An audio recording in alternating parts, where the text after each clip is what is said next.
This is one of those cases that will have you on the edge of your seat the entire time. Just when you think that you figured it out, there's another twist. This case has international kidnapping, cyber stalking, murder, and so much more. It is the story of David Matusewicz, Christine Belford, and their 3 children. It starts in 2007 at a family court in Delaware. David and Christine have been divorced for about a year. David is a well-known and well-liked eye doctor, but behind the scenes, it was a domestic violence situation, leading to Christine wanting a divorce. One day, David asks Christine if he can take their 3 daughters to Disneyland in the brand new Winnebago RV that he just bought. They've got joint custody, so Christine agrees, and they load the kids up. The kids were actually living with David until Christine could find an apartment or living situation fit for the kids. During their marriage, Christine didn't work. She completely relied on David financially. And so after the divorce, she was kind of trying to rebuild her life independently. And so she hadn't had a job in a while and all that. So she was in the middle of doing that. So that's why he had them the majority of the time for at that period. So Christine finally finds housing to accommodate all of the kids. And the next thing that happens is David's asking if, before they move back in with her, if he can take the kids to Disney World with his mom. Another important thing to know is that one of their daughters is significantly cognitively impaired also. So what Christine didn't know about the RV is that David had just defrauded the bank into giving him $250,000, which would ultimately make this entire thing a federal crime, but I won't get too ahead of myself. So a few days go by, and Christine Belford knows something isn't right. She hasn't heard from David, and she does end up talking to her oldest daughter, who's about 6 at the time. She calls and says, "Mom, I don't think we're going to Disney. We haven't even gotten there yet." Well, Christine knows that from Delaware to Orlando, they should have already been there. And the middle girl that is with them is around 3 or 4 years old, and then their youngest is only 18 months old. So she's freaking out. She calls the police, and the 911 operator says, "Well, David has custody, so there's nothing we can do. How do you even know that he's kidnapped them?" They didn't even care that one of the girls was severely developmentally disabled because he's a doctor. Christine wouldn't take no for an answer, though, and after the police tell her that they can't help, she decides to contact Beau Biden. At the time, he's Attorney General, so she meets him at this event, and she tells him her situation, and he actually takes down her number on a piece of paper. He always kept a tiny notepad and pen in his pocket. So he gets a hold of some people that he knows who call a detective, and this female detective says, "I'm on it." She goes out to David's house with another detective, and she has this guy boost her up to look in the window of this big fancy eye doctor's house. What she sees is that the entire house is completely empty. There's not even one personal item left behind. It's a ghost town. He got a moving truck, a U-Haul or whatever, without anyone knowing, probably in the middle of the night, moved out all his crap. That's impressive. I mean, to be able to do all that. Right? So he fraudulently sold the house and got $250,000 by forging people's names to the bank.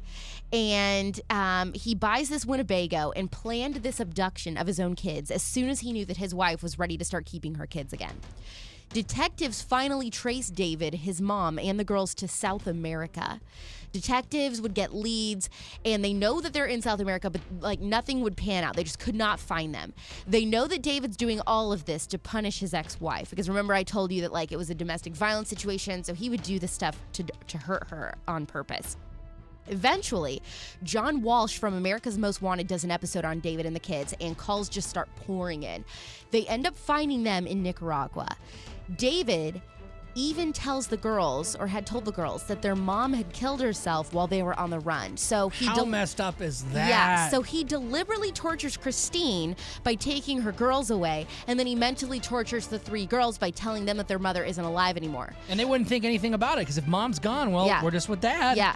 And so Grandma and Dad had the girls assume new identities when they got there. They had started a whole new life, all in a plot to destroy Christine Belford. From the time Christine had first called the police to the kids being found, it had been 18 months.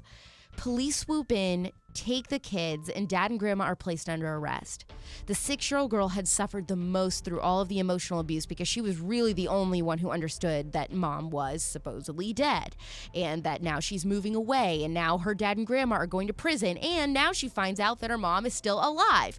So the oldest girl is sitting on a plane with the detective on her way to Miami, and she tells the detective, she's like, "This is the first time I've been on an airplane," which is just such a weird, bittersweet moment, because it's like cute that a kid can be excited about riding on an airplane, but at the same time she's riding on an airplane to go see her mom, who she's been told for over a year is dead. That's like getting like ham in a limo, but it's for your cousin's funeral. Yes. It's like, well, this is an awesome experience, but a terrible thing to have happen. And when the mom walks into the police station, the emotions were just indescribable. Here was this child seeing her mom for the first time in over a year, who she thought was dead. I mean, it just gives you chills. But this is just the beginning of a bizarre, twisted tale of domestic violence, kidnapping, and coming up next, cyber stalking and mental torture. We're talking about the case of eye doctor David Matusewicz, who, amid a custody disagreement with his ex-wife, took their 3 daughters to South America with his mother for 18 months. They find them and arrest Dad and Grandma. Dad's in jail, Grandma's being held in Miami before being taken to Delaware, and Grandma's husband calls the lead detective on the case. He lives in Texas, which is actually where the grandma lives too. She had driven to Delaware to take the Winnebago with her son and the girls to South America. David is about to be prosecuted by the feds because of the bank fraud situation, and Grandma's going to be prosecuted for her help in the kidnapping charges. The detective gets a call from Grandma's husband, and he says, "I want you to sign the papers to release my wife from jail. My lawyer says that you won't be charging my wife." The detective is like, "Your lawyer is mistaken. We will be seeking a prison sentence." The guy goes off on the detective saying, "My wife is sitting in the Dade County Jail. Do you know who sits in the Dade County Jail?" And the detective is like, "Well, yeah, other criminals." This guy goes ballistic, calling her every name in the book, and hangs up. So that's a little forewarning there. He's a psychopath too. Grandma ends up getting prosecuted, and everyone is worried that she won't even go to jail because she's just this little grandma. Help me, I'm an old lady. And she starts telling a story in court about how Christine Belford, the kid's mom, was abusing her grandchildren, and so she had to help her son steal them to save them. But really, Grandma was the mastermind behind everything. And something else that people found out in the middle of this case was that Grandma was also very abusive to David and stuff growing up. And there was some real weird stuff going on in his childhood, clearly, the way he turned out. So Christine Belford, has her name being dragged through the mud with David and his parents all saying that she's abusing the kids. But really, Grandma's the mastermind. She pleads guilty, but only because she truly thinks that she's going to walk.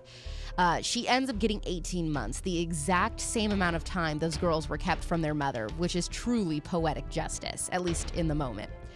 Dad gets 48 months for kidnapping and interference with custody.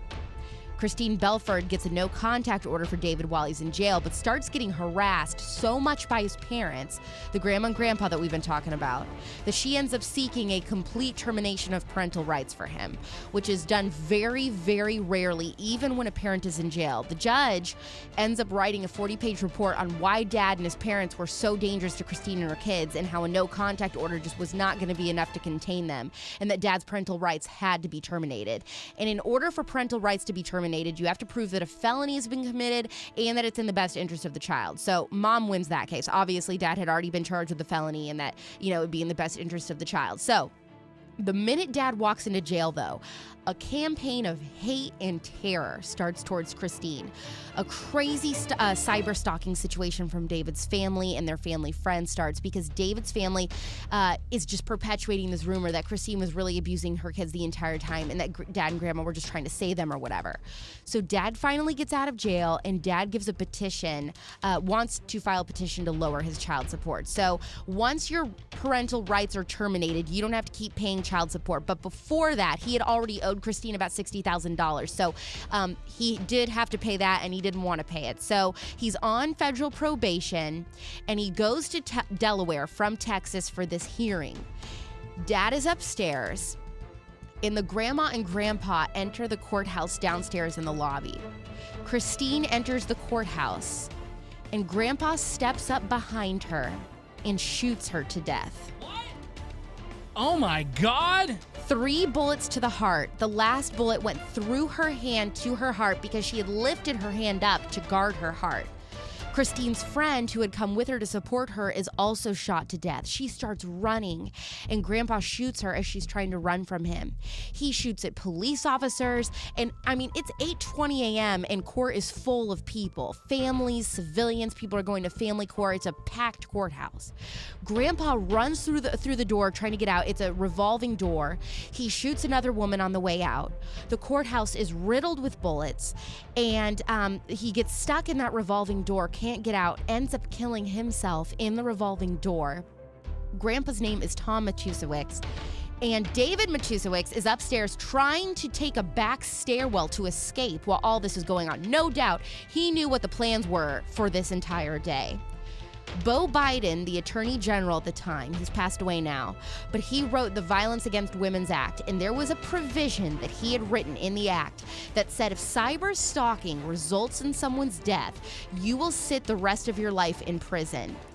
There were 20 unindicted co-conspirators. So all these people were bullying Christine online and sending her horrible hate, calling her on the phone, sending her mail, showing up to her house and bullying her and harassing her and all this stuff. There were 20 people involved, people in New Jersey, Texas, Florida, Delaware, Panama, Maryland, and more.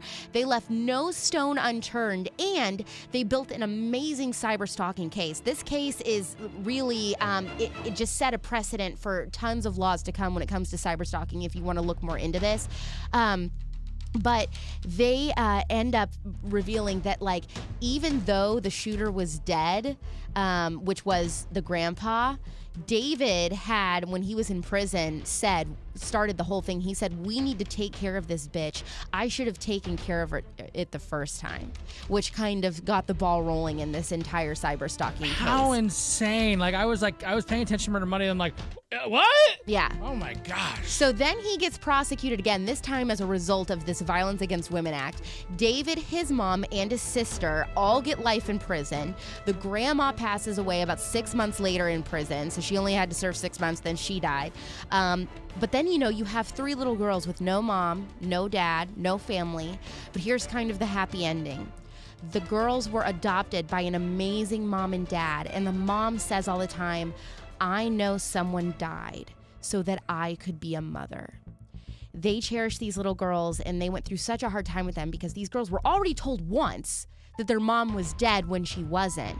So their child psychologist had said this second time when the mom actually died that the adoptive parents had to take these girls in person, the detective had to take these girls in person to see their mother's body and say goodbye so that it would be final for them and do less damage, because they had already been told once their mom was dead and she wasn't. They weren't going to believe that she was really dead the second time. I can't imagine. I was 21 when my dad passed away, and it was not as traumatic as that. Yeah. But you have to go there for the closure. It's But now today, the love and commitment of their adoptive parents, their child advocates, social workers, and more have completely helped save these kids' lives. The oldest girl ended up having to testify against her father, and she looked at the jury in the case and said, my mother loved us. She never hurt us. This is just another one of those stories that makes me so proud to be a child advocate. And, you really do play an instrumental part in these kids' lives who have gone through severe trauma and abuse. So if you're interested in volunteering as one, please Google child advocates in your county and sign up for a 1-hour free information session to decide if you want to do it. But there are pictures of David Matusewicz, his mother, the grandpa, and Christine and the girls on Instagram at Joe and Alex Show. Let us know what you thought was the craziest part.